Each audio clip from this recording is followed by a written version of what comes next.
നമസ്തേ, രഞ്ജിനി വിനോദ് ബ്ലോഗിലേക്ക് ഏവർക്കും സ്വാഗതം. ഇന്ന് നമ്മൾ ആന്ധ്രാപ്രദേശിൽ സ്ഥിതി ചെയ്യുന്ന അതിപ്രശസ്ത ക്ഷേത്രമായ തിരുപ്പതി തിരുമല ശ്രീ വെങ്കടേശ്വര ക്ഷേത്രത്തിന്റെ വിശേഷങ്ങളാണ് പങ്കുവയ്ക്കുന്നത്. ഇത് നമ്മുടെ 150ാമത്തെ ക്ഷേത്രമാണ്. 150th ടെമ്പിൾ ആണ്. തൃക്കൂർ മഹാദേവനിൽ നിന്ന് തുടങ്ങിയ ക്ഷേത്ര സഞ്ചാരം ഇന്നിപ്പോൾ ഈ പുണ്യഭൂമിയിൽ എത്തി നിൽക്കുമ്പോൾ നന്ദി പറയേണ്ടത് ആ ഭഗവാനോട് തന്നെയാണ്.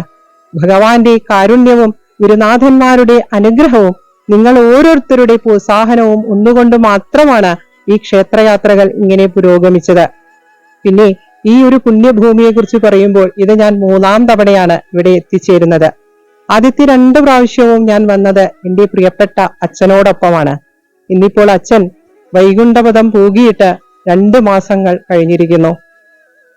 പരമമായ അറിവുകളെ കുറിച്ച് പറഞ്ഞു തരികയും ഈശ്വരനാണ് ആത്യന്തികനായ രക്ഷകൻ എന്ന് പറഞ്ഞു തരികയും ഒക്കെ ചെയ്ത് വളർത്തിയ അച്ഛന് മുന്നിൽ ശതകോടി സാഷ്ടാംഗ പ്രണാമങ്ങൾ അർപ്പിച്ചുകൊണ്ട് ഈ വീഡിയോ മുഴുവനായും അച്ഛന് മുന്നിൽ തന്നെയാണ് സമർപ്പിക്കുന്നത്. പിന്നെ ഈ പുണ്യഭൂമിയെ കുറിച്ച് എന്താണ് പറയുക? ഇത് ഒരു അത്ഭുത ഭൂമിയാണ്. 1000 നാവുള്ള അനന്തന് പോലും വർണ്ണിക്കുവാൻ അസാധ്യമായ ഒരു പുണ്യപുരാതന ഭൂമിയാണ്. ഭഗവാൻ ഇങ്ങനെ തന്റെ ആ സർവേശ്വരത്വം പ്രകടമാക്കിക്കൊണ്ട് പരിലസിക്കുന്ന ഈ ദിവ്യഭൂമി ആൾവാർമാർ പാടി പുകഴ്ത്തിയ 108 ദിവ്യദേശങ്ങളിൽ ഉൾപ്പെടുന്ന ഒരു ക്ഷേത്രം കൂടിയാണ്.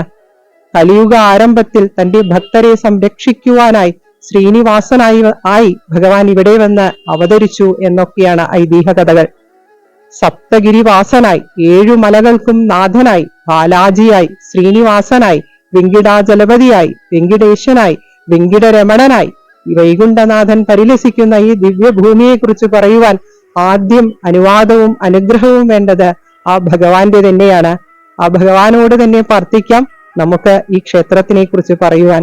അതിനായി ആ ഭഗവാനോട് സാഷ്ടാംഗം പ്രണമിച്ചുകൊണ്ട് പ്രാർത്ഥിച്ചുകൊണ്ട് നിങ്ങൾ ഓരോരുത്തരുടെയും പ്രാർത്ഥന കൂടെയുണ്ട് എന്ന വിശ്വാസത്തോടുകൂടി ഈ പുണ്യപുരാതന തിരുപ്പതി ക്ഷേത്രത്തെ കുറിച്ച് നമുക്കിന്ന് പറഞ്ഞു തുടങ്ങാം. ഓം ശ്രീ വെങ്കിടേശായ നമ. ഗോവിന്ദ ഗോവിന്ദ. നമ്മളിപ്പോൾ തിരുപ്പതിയിൽ നിന്നും ഏകദേശം 22 കിലോമീറ്റർ അകലെയായി സ്ഥിതി ചെയ്യുന്ന തിരുമലയിലേക്ക് തിരുപ്പതി തിരുമല ദേവസ്ഥാനത്തിൻ്റെ ബസ്സിൽ യാത്ര ചെയ്തുകൊണ്ടിരിക്കുകയാണ്. യാത്രാ കാഴ്ചകൾ കാണുന്നതിനോടൊപ്പം നമുക്ക് കഥകളും പറഞ്ഞു തുടങ്ങാം. ആന്ധ്രാപ്രദേശിലെ തിരുപ്പതി ജില്ലയിൽ തിരുമലയിൽ സ്ഥിതി ചെയ്യുന്ന ലോകത്തിലെ തന്നെ അതിപ്രശസ്തമായ അതിസമ്പന്നമായ ശ്രീ വെങ്കടേശ്വര ക്ഷേത്രം വൈഷ്ണവ സന്യാസിമാരും ഭക്തന്മാരുമായ ആൾവാർമാർ പാടിപ്പുകഴ്ത്തിയ 108 ദിവ്യദേശങ്ങളിൽ ഒന്നാണ്. ശേഷാദ്രി, നീലാദ്രി, ഗരുഡാദ്രി, അഞ്ജനാദ്രി, നാരായണാദ്രി, ഋഷഭാദ്രി, വെങ്കിടാദ്രി എന്നീ 7 കുന്നുകളാൽ സമ്പന്നമായ തിരുമലയിൽ വെങ്കിടാദ്രിയിൽ അതിബൃഹത്തായ അതിമനോഹരമായ പുഷ്കരണി എന്ന കുളത്തിന് സമീപത്താണ് ക്ഷേത്രം സ്ഥിതി ചെയ്യുന്നത്. കലിയുഗ വൈകുണ്ഠം എന്ന് വിശേഷിപ്പിക്കപ്പെടുന്ന ക്ഷേത്രത്തിൻ്റെ ശ്രീകോവിൽ ആനന്ദനിലയം എന്നാണ് അറിയപ്പെടുന്നത്. വെങ്കടേശ്വരൻ, ബാലാജി, ശ്രീനിവാസൻ, ഗോവിന്ദൻ, സപ്തഗിരീശ്വരൻ, ഏഴുമലൈവാസൻ, വെങ്കിടാചലപതി, വെങ്കിടരമണൻ എന്നീ അസംഖ്യം നാമങ്ങളിൽ സ്വയംഭൂവായ ദിവ്യമായ വിഗ്രഹത്തിൽ പരിലസിക്കുന്ന ഭഗവാനെ കലിയുഗത്തിൽ പ്രത്യക്ഷനായിരിക്കുന്ന ഈശ്വരൻ എന്നാണ് ഭക്തജനങ്ങൾ വിശേഷിപ്പിക്കാറുള്ളത്. 18 പുരാണങ്ങളിൽ 11ലും പരാമർശങ്ങളുള്ള ഈ ദിവ്യമായ ക്ഷേത്രഭൂമിയെക്കുറിച്ച് ഗരുഡപുരാണത്തിലും ബ്രഹ്മാണ്ഡപുരാണത്തിലും പത്മപുരാണത്തിലും വരാഹപുരാണത്തിലുമൊക്കെ കൂടുതലായി പറഞ്ഞിട്ടുണ്ടത്രേ. വെങ്കിടാചല മഹാത്മ്യം ഇതിൻ്റെ എല്ലാം സംക്ഷിപ്ത രൂപവുമാണ്. തിരുമല തിരുപ്പതി ദേവസ്ഥാനത്തിൻ്റെ കീഴിലുള്ള ഈ ക്ഷേത്രം ലോകത്തിലെ തന്നെ ഏറ്റവും വരുമാനമുള്ള ആരാധനാലയങ്ങളിൽ ഒന്നാണ്. മഹാവിഷ്ണു വരാഹാവതാരം സ്വീകരിച്ച് ഹിരണ്യാക്ഷൻ എന്ന അസുരനെ നിഗ്രഹിച്ച് ഭൂമിയെ പ്രളയജലത്തിൽ നിന്നും ഉദ്ധരിക്കുന്നു. അതിനുശേഷം ആദിവരാഹമൂർത്തിക്ക് ഭൂമിയിൽ താമസിക്കണം എന്ന ആഗ്രഹം തോന്നുകയും അതിനായി ഈ ദിവ്യമായ മലനിരകളിൽ ഭഗവാൻ പ്രത്യക്ഷനാവുകയും ചെയ്തുത്രേ. ഭഗവത് നിർദ്ദേശപ്രകാരം ഗരുഡൻ വൈകുണ്ഠത്തിൽ നിന്നും ക്രീഡാചലം അഥവാ കിരീടാദ്രി എന്ന ദിവ്യമായ രത്നങ്ങളും സ്വർണവുമൊക്കെ പതിച്ച കുന്ന് പുഷ്കരണി തീരത്തു കൊണ്ടുവന്നു വെച്ചു. അങ്ങനെ ഭൂമിദേവി സഹിതം ആദിവരാഹമൂർത്തി ഈ ദിവ്യമായ ഭൂമിയിൽ സാന്നിധ്യം ചെയ്തു. വരാഹമൂർത്തിയിൽ നിന്നാണ് വെങ്കടേശ്വരൻ ഈ ക്ഷേത്രത്തിനാവശ്യമായ ഭൂമി വാങ്ങുന്നത് എന്നാണ് കഥ. അതിനാൽ പുഷ്കരണി തീരത്ത് തന്നെയുള്ള ആദിവരാഹ ക്ഷേത്രത്തിൽ നിവേദ്യം സമർപ്പിച്ച ശേഷമേ വെങ്കടേശ്വരന് സമർപ്പിക്കുകയുള്ളൂ എന്നാണ് നിയമം. ആദിവരാഹമൂർത്തിയാണ് ഈ ദിവ്യഭൂമിയുടെ ആദ്യത്തെ അവകാശി എന്നതിനാൽ വരാഹമൂർത്തിയെയാണ് ആദ്യം ദർശിക്കേണ്ടത് എന്നും വിശ്വാസങ്ങളുണ്ട്. ഒരിക്കൽ വായുദേവൻ ഭഗവാനെ കാണുവാൻ വൈകുണ്ഠലോകത്തെത്തിയപ്പോൾ ആദിശേഷൻ തടയുകയും രണ്ടുപേരും യുദ്ധമുണ്ടാവുകയും ചെയ്തു. ആരാണ് ഏറ്റവും ശക്തവാൻ എന്ന് പരീക്ഷിക്കുവാൻ ഭഗവാൻ നിർദ്ദേശിച്ചതിന് പ്രകാരം മേരുപർവ്വതത്തിൻ്റെ വടക്കുവശത്തുള്ള ആനന്ദകുന്നിനെ ആദിശേഷൻ വളയുകയും വായുദേവൻ ശക്തമായി ഊതി പിടിവിടുവിക്കുവാൻ ശ്രമിക്കുകയും ചെയ്തു.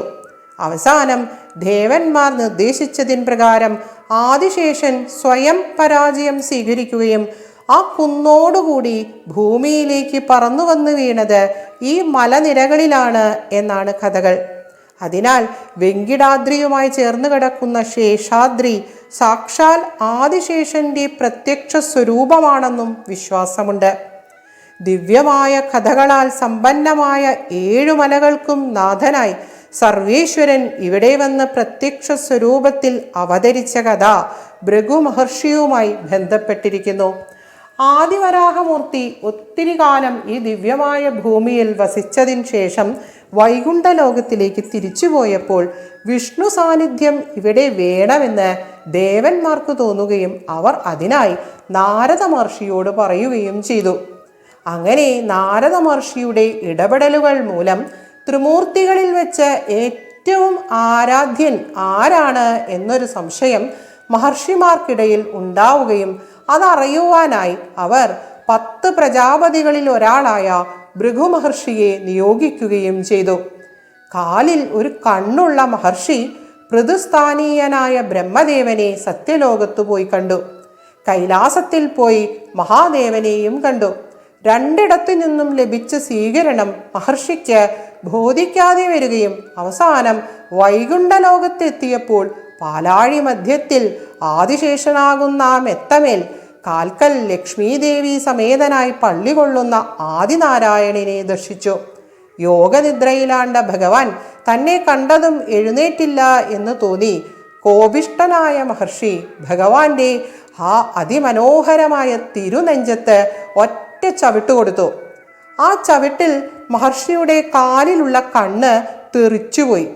ഞെട്ടിയുണർന്ന ആ കാരുണ്യമൂർത്തിയായ വൈകുണ്ഠനാഥൻ വേഗം വന്ന് എന്താണോ ചെയ്തത് മഹർഷിയുടെ അടുത്ത് ചെന്നിങ്ങനെ ചോദിച്ചു. ഭഗവാൻ, മഹർഷിയെ, എൻ്റെ നെഞ്ചത്ത് ചവിട്ടിയപ്പോൾ അങ്ങയുടെ ആ പാദം വേദനിച്ചുവോ എന്ന്. ഇത് കേട്ടതും മഹർഷിക്ക് മനസ്സിലായി ആർക്കാണ് ഏറ്റവും ക്ഷമയുള്ളത് എന്ന്. നേരിട്ട് അദ്ദേഹത്തിന് അത് ബോധ്യപ്പെട്ടു. അങ്ങനെ ഭൃഗുമഹർഷി ലോകം മുഴുവൻ ഇങ്ങനെ പറഞ്ഞു നടന്നു, മഹാവിഷ്ണുവിനാണ് ഏറ്റവും ക്ഷമ, മഹാവിഷ്ണുവാണ് ത്രിമൂർത്തികളിൽ വെച്ച് ഏറ്റവും ആരാധ്യൻ എന്ന്. എന്നാൽ ഭഗവാന്റെ നെഞ്ചത്ത് വസിക്കുന്ന ഹരിപത്നിയായ മഹാലക്ഷ്മി ദേവിക്ക് മഹർഷി ചെയ്ത ഈ പ്രവൃത്തിയിൽ ദേഷ്യം വന്നു. വേഗം ദേവി എന്തു ചെയ്തു എന്നോ, ആ വൈകുണ്ഠലോകത്തിൽ നിന്ന് തൻ്റെ ആ പ്രാണപ്രിയനെ വേർപെട്ട് അപ്രത്യക്ഷയായി ദേവി ആദ്യം എത്തിച്ചേരുന്നത് മഹാരാഷ്ട്രയിലുള്ള കോലാപൂരിലാണത്രേ. ഇപ്പോഴും അവിടെ മഹാലക്ഷ്മി ദേവിക്കായി ഒരു ക്ഷേത്രവുമുണ്ട്. ലക്ഷ്മി ദേവിയെ വേർപെട്ട് ലക്ഷ്മീകാന്തന് വൈകുണ്ഠത്തിൽ തുടരുവാനാവാതെ ഭഗവാനും ഈ ഭൂമിയിലേക്ക് എത്തിച്ചേരുകയും ഈ വെങ്കിടാദ്രിയിലെ ഒരു പുളിമരത്തിൻ്റെ താഴെയുള്ള ഉറുമ്പിൻ പുറ്റിനകത്ത് ധ്യാനനിരതനാവുകയും ചെയ്തു. അടുത്തു തന്നെ പുഷ്കരണിയും ഉണ്ടായിരുന്നു. ഹരിയും ഹരിപത്നിയും വേർപെട്ട് കഴിയേണ്ടവരല്ലല്ലോ, അതിനാൽ അവരെ ഒന്നിപ്പിക്കുവാൻ എന്തെങ്കിലും സഹായം ചെയ്യണമെന്ന് തീരുമാനിച്ചും കൊണ്ട് ബ്രഹ്മദേവൻ പശുവായും മഹാദേവൻ പശുക്കിടാവായും വേഷം മാറി ഈ ഭൂമിയിൽ തന്നെ എത്തുന്നു.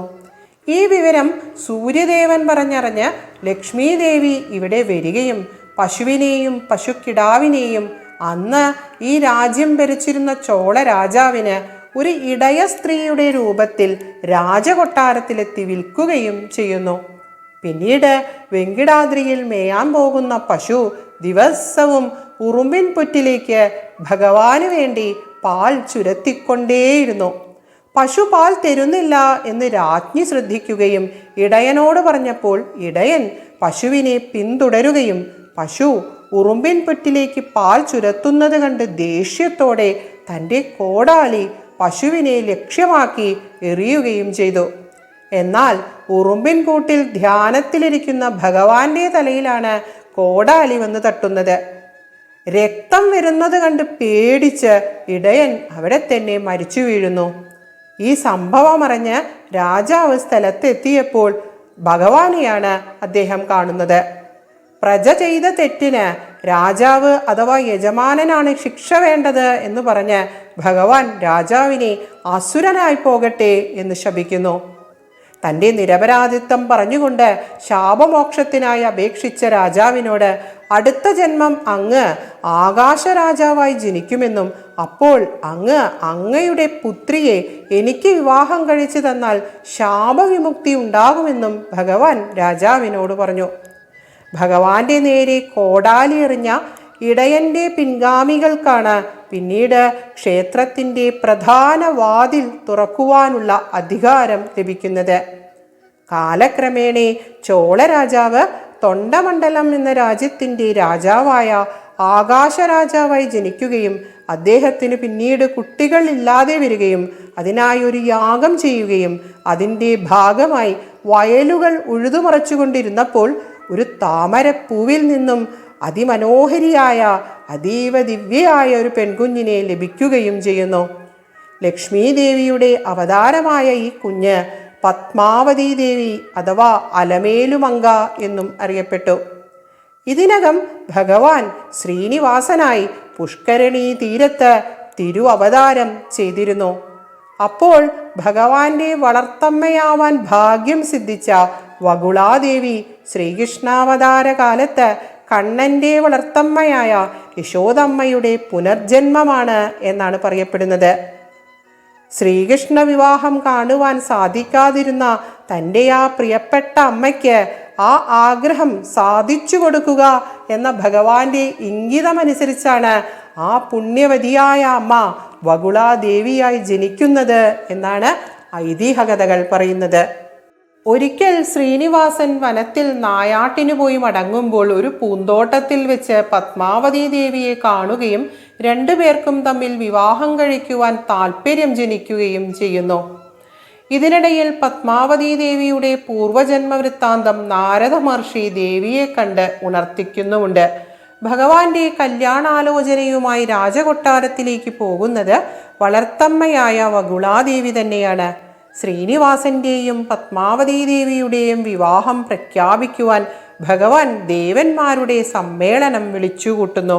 വിവാഹ ചെലവുകൾക്കുള്ള ധനം ലക്ഷ്മി ദേവിയിൽ നിന്നും വേർപെട്ട് ജീവിക്കുന്ന ഭഗവാന്റെ കൈവശം ഇല്ലായിരുന്നുവത്രേ. പ്രപഞ്ചനാഥന്റെ വിവാഹം അതിഗംഭീരമായി നടത്തുകയും വേണമല്ലോ. അതിനായി ശ്രീനിവാസൻ ധനത്തിൻ്റെ അധിപതിയായ കുബേരനിൽ നിന്നും വിവാഹ ചെലവുകൾക്കായി കോടിക്കണക്കിന് ധനം കടം വാങ്ങുന്നു. തൻ്റെ കടവും അതിൻ്റെ പലിശയും ഉൾപ്പെടെ കടബാധ്യത വീട്ടുവാനായി കാണിക്കർപ്പിക്കുന്ന ഭക്തജനങ്ങൾക്ക് സർവ്വ ഐശ്വര്യങ്ങളും ആയുരാരോഗ്യവും കാര്യസിദ്ധിയും ഉണ്ടാകുമെന്ന് ഭഗവാൻ അവിടെ വെച്ച് പ്രഖ്യാപിക്കുകയും ചെയ്യുന്നു. അങ്ങനെയാണത്രേ ഈ ക്ഷേത്രത്തിലെ കാണിക്കർപ്പിക്കുന്ന വഴിപാടിന് ഇത്രയും പ്രശസ്തി കൈവന്നത്.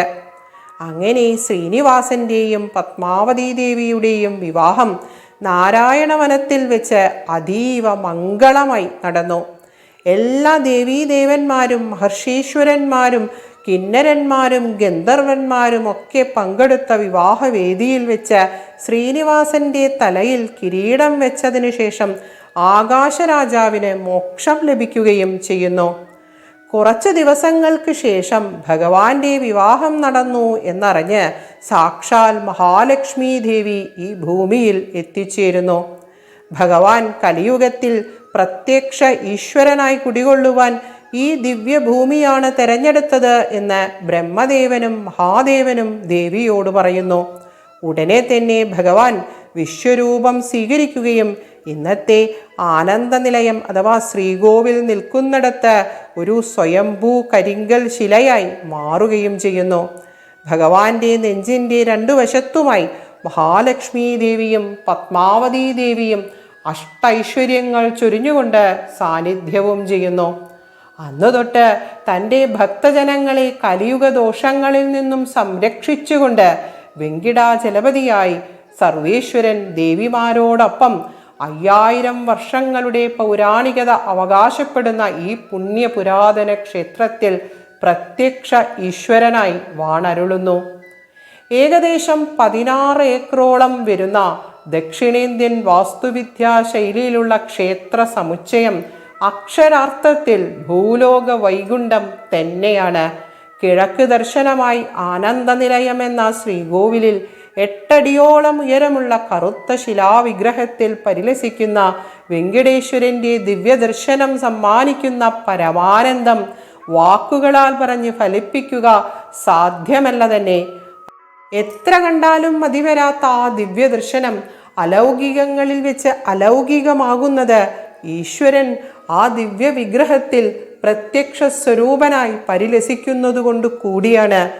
ആനന്ദ നിർവൃതിയിൽ ഭക്തനെ ആറാടിക്കുന്ന വെങ്കിടാചലപതിയെ 2-3 സെക്കൻഡുകൾ മാത്രമാണ് ദർശിക്കുവാൻ സാധിക്കുന്നത്. എത്രയോ നേരമുള്ള കാത്തിരിപ്പിനൊടുവിൽ ലഭിക്കുന്ന വെങ്കടേശ്വര സ്വാമിയുടെ ദർശനം ഈ പ്രപഞ്ചത്തിലെ ഏറ്റവും അതിമനോഹരമായ ഒരു ദിവ്യാനുഭവം തന്നെയാണ്. എത്രയോ അത്ഭുത കഥകൾ ഈ ദിവ്യ വിഗ്രഹത്തിനെ കുറിച്ച് പ്രചാരത്തിലുണ്ട്. ഭഗവത് വിഗ്രഹത്തിൻ്റെ ശിരസിൽ ഒരു മുടി വളരുന്നുണ്ടെന്നും വിഗ്രഹത്തിൻ്റെ ഊഷ്മാവ് വളരെ കൂടുതലാണെന്നും വിഗ്രഹത്തിന് താഴെ കൂടെ വൈകുണ്ഠത്തിലെ ഒരു നദി ഒഴുകുന്നുണ്ടെന്നും വിഗ്രഹത്തിന് പിറകിലുള്ള ഭാഗത്ത് എപ്പോഴും ഈർപ്പമാണെന്നും തുടങ്ങി അനവധി അത്ഭുത കഥകൾ.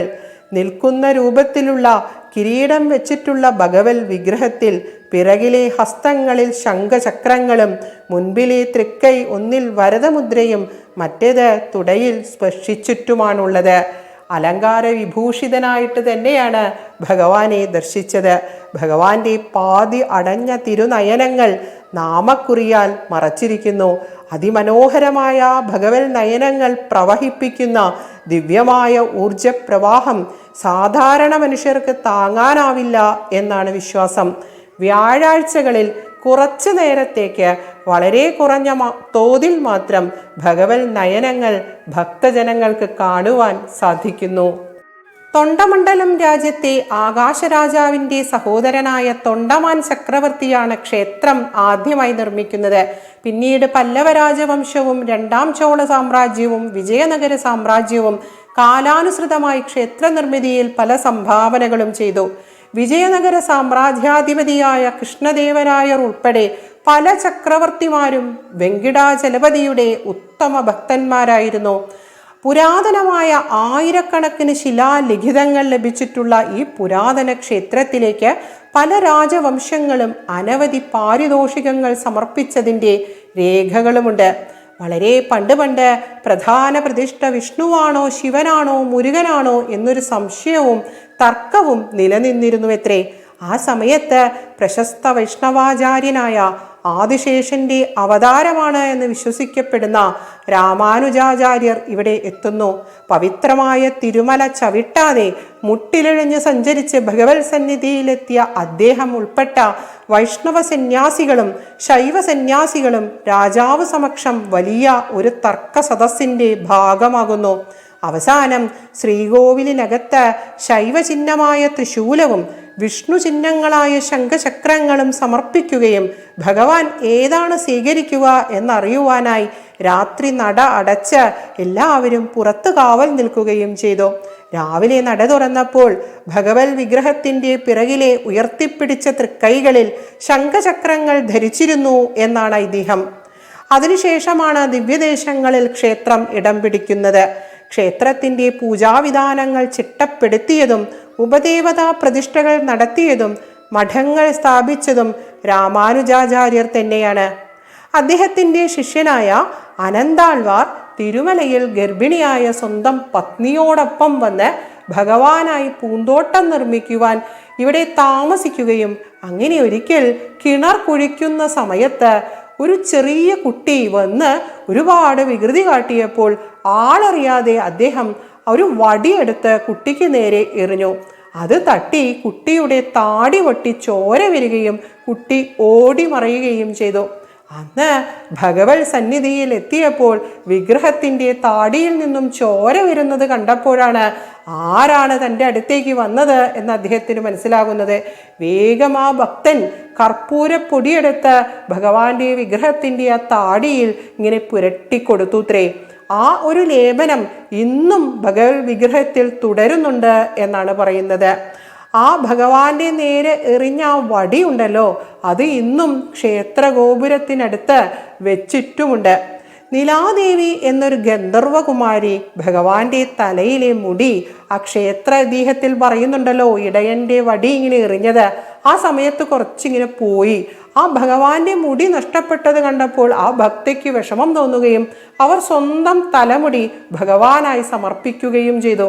അങ്ങനെയാണ് തലമുണ്ടനം ചെയ്യുക എന്ന വഴിപാടിന് പ്രാധാന്യം ഇവിടെ കൈവരുന്നത്. ഒരു ആത്മസമർപ്പണത്തിൻ്റെ പ്രതീകമായ ആ വഴിപാട് അതീവ പ്രശസ്തവുമാണ്. ഹനുമാന്റെ മാതാവിൻ്റെ പേരിലും ഇവിടെ ഒരു പർവ്വതമുണ്ട്. അതേപോലെ നീലാദേവിയുടെ പേരിലുള്ള ആ പർവ്വതത്തിൻ്റെ പേരാണ് നീലാദ്രി എന്ന് പറയുന്നത്. ബ്രഹ്മാദി ദേവന്മാരും സനകാദി ഋഷികളും ദർശനത്തിനായി എത്തുന്ന ഈ പുണ്യപുരാതന ക്ഷേത്രത്തിൻ്റെ ശ്രീകോവിലിൽ മുഖ്യപ്രതിഷ്ഠയെ കൂടാതെ ഭോഗ ശ്രീനിവാസമൂർത്തി, ഉഗ്ര ശ്രീനിവാസൻ, കൊലുവു ശ്രീനിവാസൻ, ഭൂമിദേവി ശ്രീദേവി സഹിതനായ ഉത്സവമൂർത്തിയായ മലയപ്പസ്വാമി എന്നീ വിഗ്രഹങ്ങളുമുണ്ട്. വരദരാജസ്വാമി, യോഗനരസിംഹം, വിശ്വക്സേനൻ, വകുളാദേവി, ശ്രീകൃഷ്ണൻ, ശ്രീരാമൻ, സുദർശനമൂർത്തി എന്നീ ഉപദേവതാ സാന്നിധ്യങ്ങളുള്ള ഇവിടെ ആർജിത ബ്രഹ്മോത്സവം, വൈകുണ്ഠ ഏകാദശി, രഥസപ്തമി, രാമനവമി, ശ്രീകൃഷ്ണ ജന്മാഷ്ടമി എന്നിവയെല്ലാം ആണ്ടുവിശേഷങ്ങളുമാണ്. വിശ്വപ്രശസ്തമായ തിരുപ്പതി ലഡു ഉൾപ്പെടെ ഭഗവത് പ്രസാദങ്ങൾ തയ്യാറാക്കുന്ന ക്ഷേത്ര തിടപ്പള്ളിയുടെ മേൽനോട്ടം ഭഗവാന്റെ മാതാവായ വകുളാദേവിക്കാണ് എന്നാണ് വിശ്വാസം. ഭഗവാനെ കാണാൻ വരുന്ന ഭക്തജനങ്ങളെ എല്ലാവരെയും വയറ് നിറയെ ഊട്ടിയാണ് ഇവിടുന്ന് തിരിച്ചയക്കുന്നത്. ഭഗവാൻ തരുന്ന അന്നത്തിൻ്റെ സ്വാദ് അനിർവചനീയം തന്നെയാണ്. പിച്ചളയിലും വെള്ളിയിലും സ്വർണത്തിലുമുള്ള 3 വാതിലുകളടങ്ങുന്ന പ്രധാന പ്രവേശന കവാടം, മഹാദ്വാരം, സിംഹദ്വാരം, പെരിയ തിരുവാസൽ, പടിവാകിലി എന്നിങ്ങനെ അനവധി നാമങ്ങളാൽ പ്രശസ്തവുമാണ്. ഇതിൻ്റെ 2 ഭാഗത്തും ഭഗവാന്റെ നവനിധിയുടെ കാവൽക്കാരായ ശംഖനിധിയുടെയും പത്മനിധിയുടെയും പിന്നെ വൈകുണ്ഠത്തിനെ കാവൽക്കാരായ ജയവിജയന്മാരുടെയും പ്രതിമകളുമുണ്ട്. 1800കളിൽ ക്ഷേത്രം 12 വർഷക്കാലം അടച്ചിട്ടത് ഒരു ദുഷ്ടനായ ദേശരാജാവിനെ ഒരു സന്യാസി ശപിച്ചതിൻ മൂലമാണെന്ന് പറയപ്പെടുന്നു.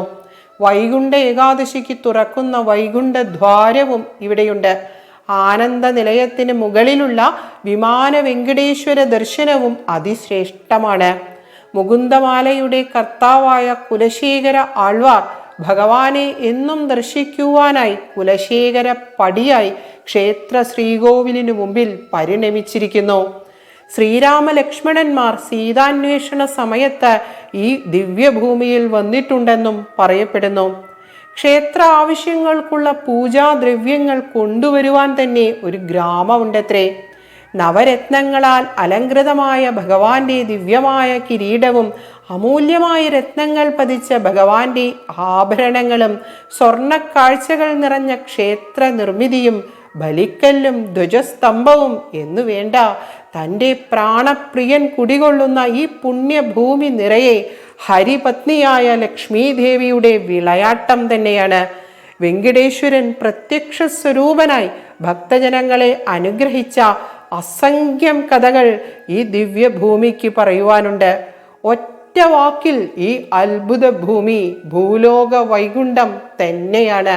ശ്രീഹരിയുടെ തൊട്ടരികെ എത്തിയാൽ കിട്ടുന്ന പരമാനന്ദം പ്രവഹിപ്പിക്കുന്ന ഈ പുണ്യഭൂമി ഭക്തിയുടെ മഹാത്മ്യവും സുരക്ഷയും ശക്തിയും ആകർഷണവും മാധുര്യവുമാണ് സമ്മാനിച്ചത്. വിട്ടുപിരിയാൻ ആവാത്ത വശ്യതയും മനോഹാരിതയും പറഞ്ഞാലും തീരാത്ത കഥകളും അത്ഭുതങ്ങളുമുള്ള ബാലാജി കുടികൊള്ളുന്ന കലിയുഗ വൈകുണ്ഠം എന്ന ഈ അത്ഭുത ഭൂമിക്ക് മുമ്പിൽ ശതകോടി സാഷ്ടാംഗ പ്രണാമങ്ങൾ അർപ്പിക്കുന്നു. ആരുടെ മടിയിലിരുന്നാണോ ആദ്യാക്ഷരങ്ങൾ കുറിച്ചത്, ഈശ്വരനെ കാണിച്ചു തന്ന് വളർത്തി വലുതാക്കിയ ആ പ്രിയപ്പെട്ട അച്ഛൻ്റെ മുമ്പിലും വെങ്കടേശ്വരനായി ഈ പുണ്യഭൂമിയിൽ വാണരുളുന്ന പ്രാണനേക്കാൾ പ്രിയപ്പെട്ട വൈകുണ്ഠനാഥന്റെ പൊന്നു തൃപ്പാദങ്ങളിലും ഉച്ചരിച്ച ഓരോ അക്ഷരവും അർച്ചനകളായി സമർപ്പിക്കുന്നു. വെങ്കടേശ്വര സ്വാമി നാം ഏവരെയും അനുഗ്രഹിക്കട്ടെ. ഓം നമോ വെങ്കടേശ്വരായ.